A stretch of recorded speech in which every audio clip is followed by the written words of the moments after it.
host of NBA Countdown on ABC and ESPN for the last several years. Good to chat with you, Michelle Beadle. How you been, Michelle? I'm good. How are you, sir? I'm doing fine. How's New York? Cold and wet right now. Pretty loud, so I found a little quiet street, I think. I should be okay. Are you on the streets of New York right now? Is that where you are right now? Yeah, you know, just walking and hanging and living. So it was either this or take a nap, and I went with this. Walking, living, hanging, and napping. That's the dream, isn't it? Oh, my God. If only. If only. Are you nervous about your Spurs, Michelle? What do you think? I mean, no, I don't think anything's going to come of this season. I think this is one of those anomaly-type seasons that I have, as a Spurs fan, really not experienced. This kind of weird, mysterious drama behind the scenes. I didn't have high hopes going in anyways, but I did want to sort of maybe scare some people. I was hoping the team would put a little fear, and that first game was deflating, to say the least. And it was just like, you know, old LaMarcus Aldridge came back, and kind of a bummer. I think they're better than what that game showed, but that was ugly. Well, where's Kawhi? What the hell is going on with him, Michelle? This has turned into, one of the crazier, bizarre, and the fact that the guy doesn't talk, I don't think personally helps him. And now we keep hearing about this uncle who's some sort of his new mentor who's taken over all things business, and I'm not sure how good he really is at doing all of that. And it's crazy. Like, I understand if there's a trust issue, fine, I get it. That we only have our one body and we have our health and all of that. But to not talk about it and just sort of let the narrative play out the way it has been really weird. I mean, look, I'm not trying to compare myself to Kawhi, but I'm just not wired in a way that I want the whole world talking about me, knowing that they're saying incorrect things, and I just remain quiet. Like, I could not do that. I don't know how he does. And maybe we're right, and maybe that's why he's not saying it. That's about to say is that what could be perceived as incorrect is actually correct. Certainly if Popovich is coming out and being, if there's anything that Greg Popovich usually isn't, it's passive aggressive, right? But him basically saying that, his team will let us know when he's going to come back, his group. I mean, and obviously the groupers, he's not referring to the San Antonio Spurs. To me, that was an alarm bell that went off. No, you're right. Pop is the last person to play the passive aggressive card, and the way he said, you'll have to ask his group or Kawhi's group was just very unpop-like. I mean, I would imagine there's a lot of frustration. When a guy's medically cleared by your staff 2 months ago and still we haven't seen him, and not getting a whole bunch of explanation is got to be frustrating. And look, this is one of those things where it's going to be crazy. They're going to put a max deal in front of him, and he's either going to reject it or he's not. But at this point, I don't know how this relationship is salvageable if it's as bad or weird as it seems on the outside. It's interesting, Michelle, because Popovich, known as the Belichick of the NBA, and vice versa. No, seriously, is that now we're seeing when the championships, if you will, aren't being won. Now we're hearing both. It's similar with both people that they grade on their players. Gronk's not showing up today. Neither is Brady for the voluntary workout. Amendola telling Mike Reese of ESPN that Belichick is an a-hole sometimes. And now we're hearing that Kawhi might not want to play for Popovich. I mean, it's kind of interesting when you think about it. I mean, they're both very alpha, strong men of few words in some sense, although I think Belichick is more of he's got more of a myopic view, I think. It's sort of just football, whereas I think Pop tends to veer into other realms, as we all know very well, whether it be politics and whatnot. But I also think guys like that demand such high effort and productivity, that's not always going to be easy. And I imagine just like in any other part of life, you either mesh with someone or you don't. Some people can get along with anybody or they can take that kind of leadership, and some can't, and maybe we've just found a situation where he doesn't. It's so bizarre, and this is what we did to ourselves, I think, as media, is we just assumed, hey, he's quiet, Tim Duncan's quiet, he's going to be the next Tim Duncan, and it turns out that might not have been accurate at all.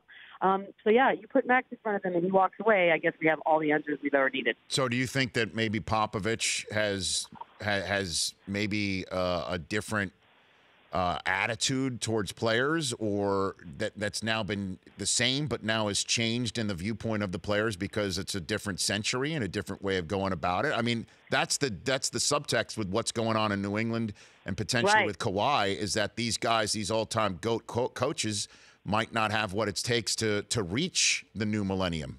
I mean, that's what, when I sit around when we're not on camera with Paul Pierce and Chauncey Billups and Jalen, and they do talk a lot about that kind of stuff, that it's a special kind of communication that you have to be able to talk to these young players. And Kawhi he's a different bird, regardless of what happens. He's just a different dude than most of these guys.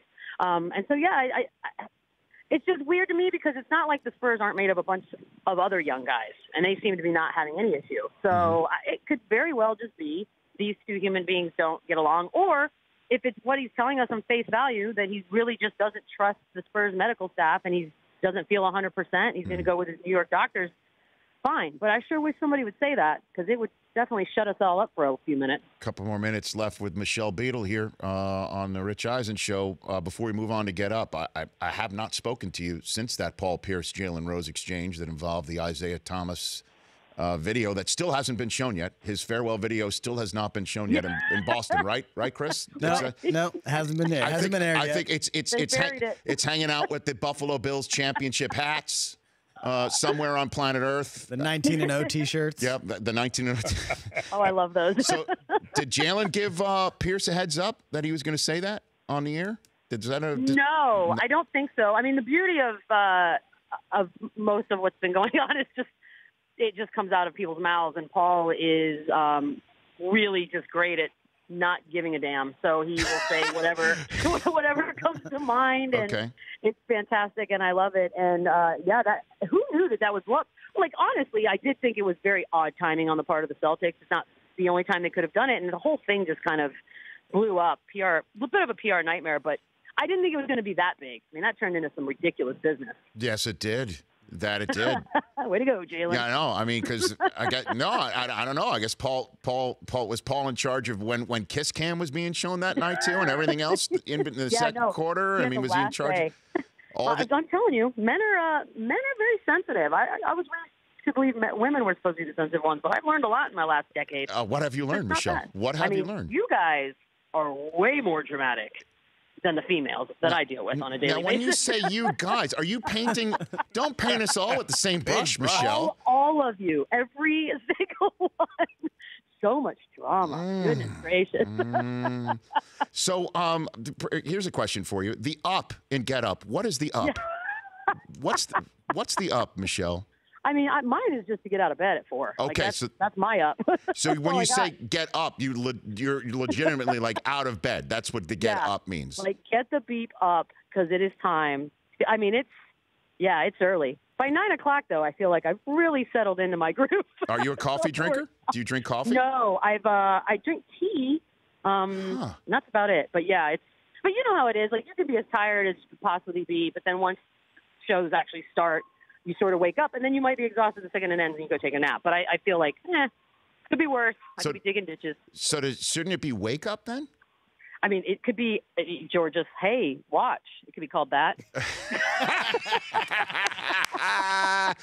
It could be called many things. Does Greeny share his tea with you then? Is that what you're saying? Greeny has like a whole, he's got like a fruit smoothie. He's got like a lot going on in the morning. He's very organized. Come on. No, it's what I thought it would be. He's very well. But you know what? He did 18 years of this. So he kind of has a pattern down. He knows. Yeah. That's true. He's got a lot of advice. I know. And Golick would be the one who woke him up, right? Yeah, 100%. Golick, he'd be the one who nudged him. Absolutely. How did Jalen handle the Michigan run? Was he okay with the finished product when it was all said and done? Yeah, that finished product was special, wasn't it? Yeah. No, I think he was putting on a front for every show, with the predictions and the pride and all that. But I think deep down, he knew. I mean, that was a wall they ran into. But he can't say that. I mean, he would. Can you imagine if he came on prediction days and was like, "Hey, I don't see Michigan doing this"? He would have gotten killed. He's in a no-win situation. I know. That's why I didn't even choose Michigan to advance to the Final Four in my bracket. I just didn't want that. I don't need that pressure. Because, I'm one of those guys. I'm so sensitive and so dramatic. so dramatic. I'm one of those guys. Most dramatic, really.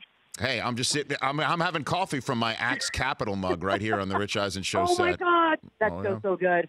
That's it's so good. Billions is as good as it gets. Hey, Michelle, you keep on getting up. Thank you. But that was the figurative. No, I didn't mean wake up. I mean get up. You know, like get into it. Is basically what I'm saying. Do something. Congrats on that. It's a beautiful looking studio, and obviously it's a platform at ESPN for 3 hours in the morning. That's no joke. So it's it's something. Congrats on that. On everything. Thanks so much. You got it. Come on out. When you come out to LA, visit it. Okay? Absolutely. I will. You're not just saying that, right?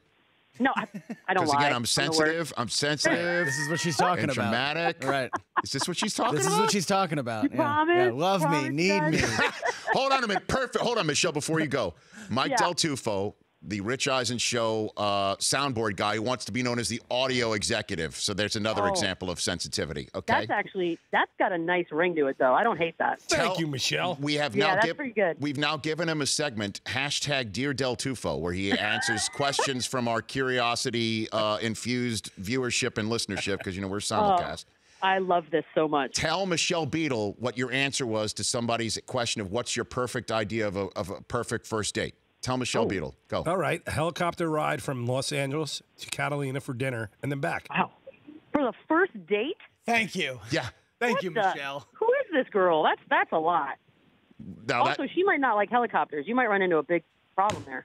So, but just claustrophobia and Can all I of be that. honest with you? Like all my fear of flying contraptions. Yes.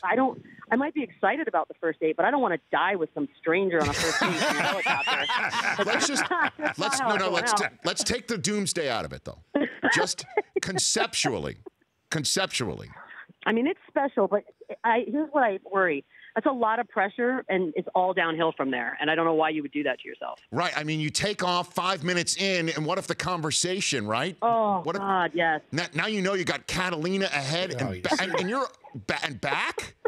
And back. You're badgering the witness. You guys are just... I am not badgering the witness. You two are just... You see your... And like, what do you do for a second date? I'm one and one. saying. I'll take my one. I'll take the 500. Wow. Because Emmanuel said it was a great date. Oh, yeah, so I'll take my Emmanuel 500. Shrieky said she loved it. Yeah. I mean, she's Canadian. She's sweet. Yeah, she's more woman than me. way Take her word. I take her word now. I'm back on board. Thanks, Michelle. Michelle Beadle, everybody. Amazing. All right, Michelle, Amazing. take care. Say hi to Mike and Jalen and everybody at the Worldwide Leader.